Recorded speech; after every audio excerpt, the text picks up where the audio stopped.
Thanks for joining us today on the Coastal Forum on Society Bites Radio.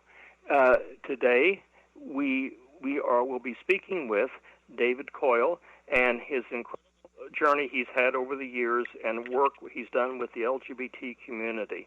And today, on our second segment we've had with him, we're going to be talking about his work with establishing the prize-winning, when he worked with prize-winning Broadway actors Ann Morrison and Blake Walton. David founded Gada Van Productions to support the creation, development, and presentation and distribution of small cast plays and performances. Gada Van presented Sarah Solo 2015, 2016, and 2017. And David, welcome, and it's good to have you back again this week. You had such an incredible story.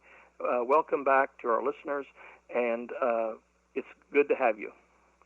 Thank you.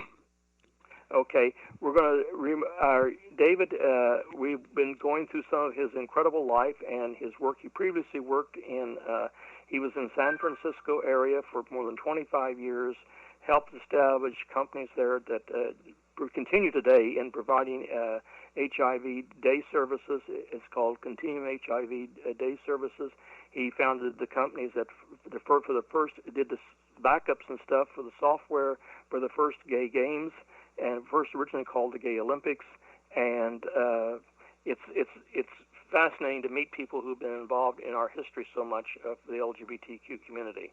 So now we're over where we're at now. He has, David, pick up with where you left off last week, and you were telling us about your move from San Francisco and then how you ended up over in the Minnesota area. Okay. Okay. Well, it's a couple of steps. Most of my background in San Francisco area was in computer system development, and I did a lot of consulting and development and programming and other kinds of things. Eventually, I decided that San Francisco was getting a little too expensive, so I decided I was going to move to Dallas, where I was going to be able to sell property in San Francisco and reinvest in Dallas, which sounded like a great idea, right? Nice, big, growing city, Dallas, Texas. I got there, and that was about 2008 when the economy just took a dump. No, that was a little before that. That's when the economy took a dump, and the whole everything went crazy, and there was no money for development. So I went there and I bought some properties and managed them for a while and did some consulting various places, but most of the business was gone. Turned out that Dallas had the greatest number of programmers and developers next to Silicon Valley in the entire country, so there was an oversupply. So I was there and worked away on various things, and then I decided, well, this isn't going all so well, so what should I find out? I found out about something called COYLE pain relief footwear. Most people have probably not seen them, but they were specialized shoes with a great big spring underneath the heel and a very smart foresole that helped people with foot, leg, and back pain. And I thought, well, gee, that's a great idea. I tried them, and they found out they really did work. And I thought, well, where should I go? I thought, well, pain, old people, Florida. I should look in Florida. So I went around and I took some time, and I went and I was going to try 4 places in Florida, 2 on the West Coast and 2 on the East Coast. And the first one I got to was Sarasota, and I looked around and saw all the arts and other things, and I thought, boy, this just seems wonderful. So I stopped and didn't look at the other 2. So I wound up starting my shoe store and working away at that. Now, I had done a lot of little theater when I was in college, and then again when I was in the Air Force in Biloxi and Mobile. But it had been 38 years since I had done any. And so I thought, well, maybe I could take a course. So I took a course in playwriting. From that, I wound up meeting some people, and I got cast in a couple of plays. And then I wound up involved in lots of other things, stage management and house management and program writing and one thing and another, sort of all the kinds of things that happen with live theater. So let me think, where am I now? Okay, you were telling about your days over there. Right. So there, yeah. So then as a result of that, I met Ann Morrison and Blake Walton. Ann Morrison was a Broadway actress, and Blake was a Broadway actor, and they married and subsequently divorced and have stayed very good friends. Together, we decided that we should put together a theater company, and one of the things that we wanted to do was just to figure out what areas are not properly represented in the area, and that's solo performances. So we called the company Got a Van Productions. Ann and I were walking out of the Oslo one day, and I saw a van for some other theatrical production, and I said, screw art, I want a van. And so that's what Got a Van came from. Okay.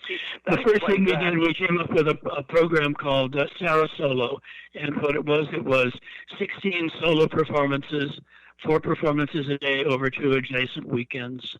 And it was successful and continued on. And then I got out of it eventually. Ann and Blake are still involved with that, and they're going to be doing it online. If you want to look it up, look up sarasolo.org, and you can find out about their performances, which are going to be on the internet this time, because that's about the only way to do theater these days. Okay. sarasolo.org, right? sarasolo.org.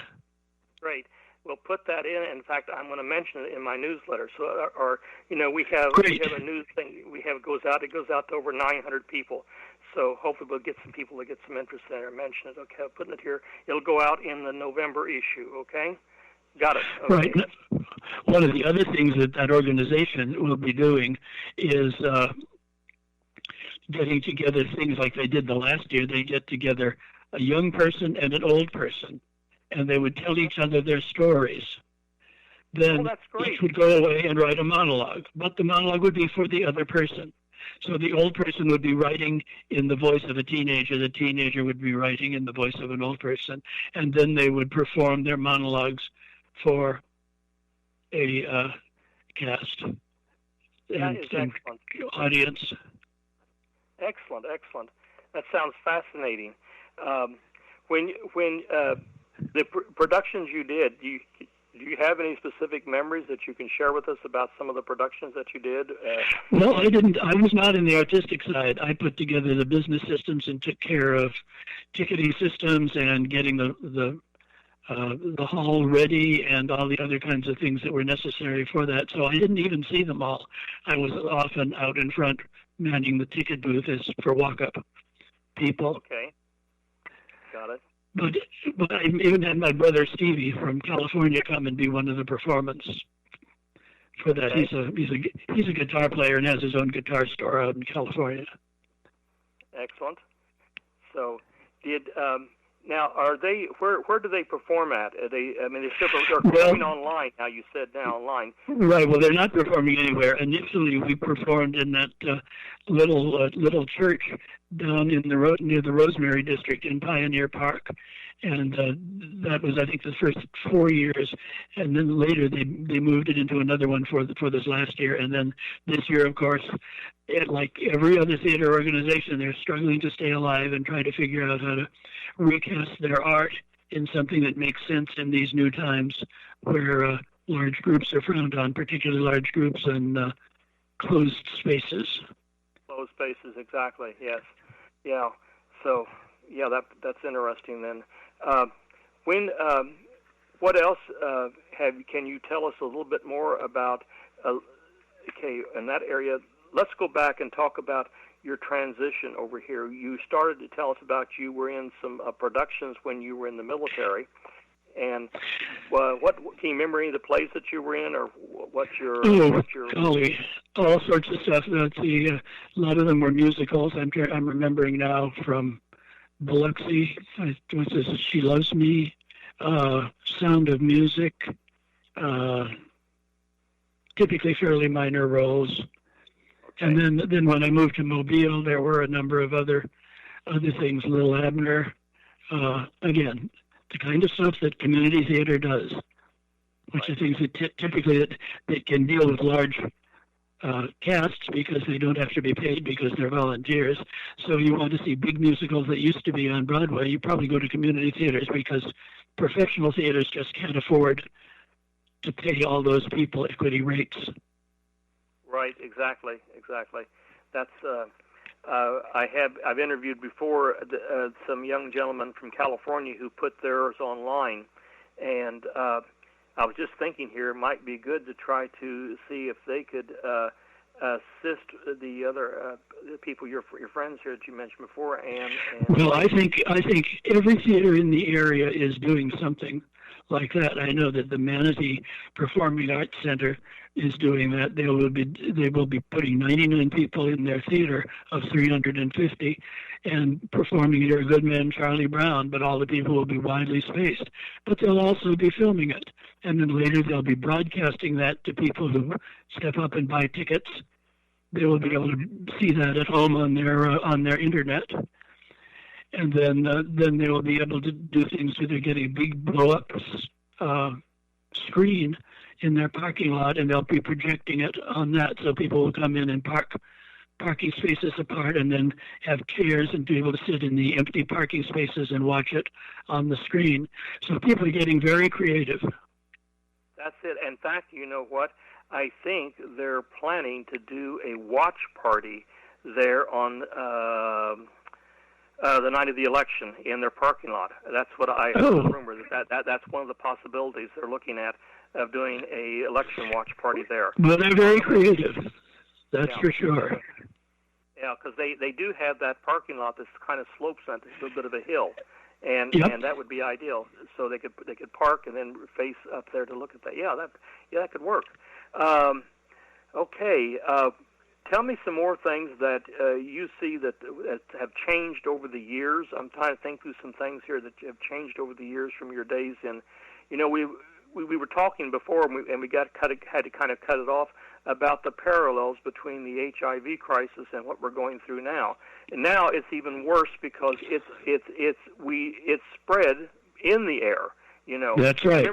And I remember when you were mentioning about teachers, I remember we owned a condominium. This is a luxury property. One of my sisters, I've got a couple more doctors, but anyway, one of them had bought this luxury condo, and I had just arrived back in the United States, and I was there earlier to visit, and they had a jacuzzi open in the condos down in the rec areas. I came back and I said, well, what happened to the jacuzzi? I wanted to try it out again. She said, oh, they closed it because of AIDS. I said, what? They believed that people could not, they were going to transmit it through the water. Oh, my God. Well, that's the problem. People can believe whatever they want, and they don't look to find the evidence. Exactly. I mean, eventually they found out that HIV was transmitted through exchange of bodily fluids. Right, exactly. And how many people suffered, or how many things were stupidly done, because... but I remember in San Francisco, people whose parents and family just refused to deal with them, threw them out. Other people who, this was of course before gay marriage was legal, people would be have a lover would die, and the family would swoop in and take all the money, all the apartment furnishings, everything, and not even let the lover appear at the funeral. Yes, I mean, yes. I've heard fear that. Fear does awful things. Right, exactly, and it's that happened all across the country, and it did. Yes, all across the country. Absolute nightmares for people that had their lives torn up. Not only losing their partner, but having their lives torn apart because the family then was so cruel and hateful and everything. Exactly. Right, and then you'd have people up until recently would go to a lawyer, put together all the paperwork and other kinds of things, saying that I want my lover to be my medical decision maker if I'm not able to, and then you'd have a situation where one of them would be in the hospital and not able to take care of